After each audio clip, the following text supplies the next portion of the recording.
Tonight, PBS airs a documentary series called Strange Days on Planet Earth. It follows scientists as they try to solve mysteries and connect seemingly unrelated environmental problems. Strange Days on Planet Earth is narrated by actor Edward Norton, who joins me now. Welcome to the program. Thanks a lot. Well, tell us a bit about this series. What are some of these mysteries? Strange Days on Planet Earth, it's a series that investigates the ways that seemingly disparate phenomenon in the global environment are actually interconnected. It's a fancy way of saying that the old adage that, a butterfly's wings beat in China and you get a hurricane in Africa is actually starting to sort of bear out scientifically. Mm-hmm. And speaking of Africa, a couple of these mysteries are set in Africa, and one of them, I think the first one, is about why overfishing is leading to the depletion of large animals far, far from the coast. Yeah, there's a terrific segment about how things that you really wouldn't expect to be related to the oceans and fish in particular, in fact, are like strange changes in the population dynamics of things like lions and elephants and animals like that are in fact very closely related to the way that we're overfishing.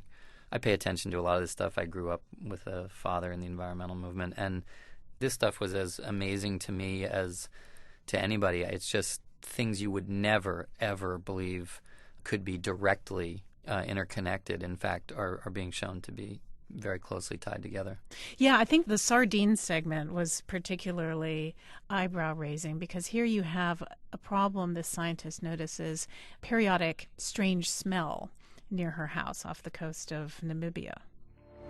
Some days I'd arrive at work and the whole building was filled with this stench. It smells like rotten eggs in their most rotten state. And I'd run around to the other scientists asking them, what is this? No one seemed to know too much about it. And in that particular segment, she kind of traces it back to the fact that sardines used to control the chemical reactions in the ocean itself. Yeah, literally the zooplankton and the phytoplankton that sardine schools, when they're in their healthy numbers, traditionally consumed, kept the amount of microscopic carcasses from zooplankton falling to the bottom of the ocean, and the chemical transactions that happen in the decomposition of those tiny zooplankton bodies actually affects pressure tables in the ocean that keep the lid on releases of things like methane gas from the ocean floor.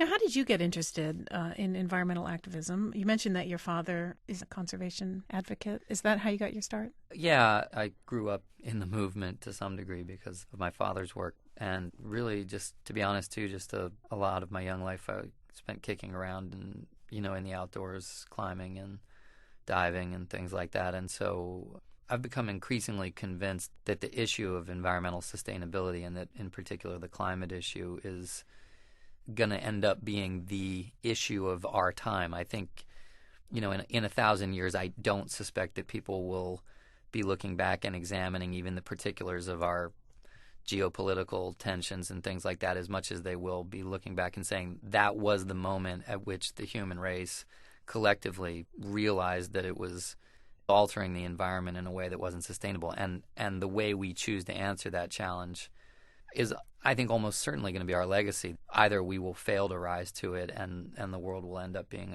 a severely diminished environment, or we'll figure it out. Well, Edward Norton, thank you very much for joining us. Pleasure. Thanks for the time. The PBS series he narrates is called Strange Days on Planet Earth, and it airs tonight.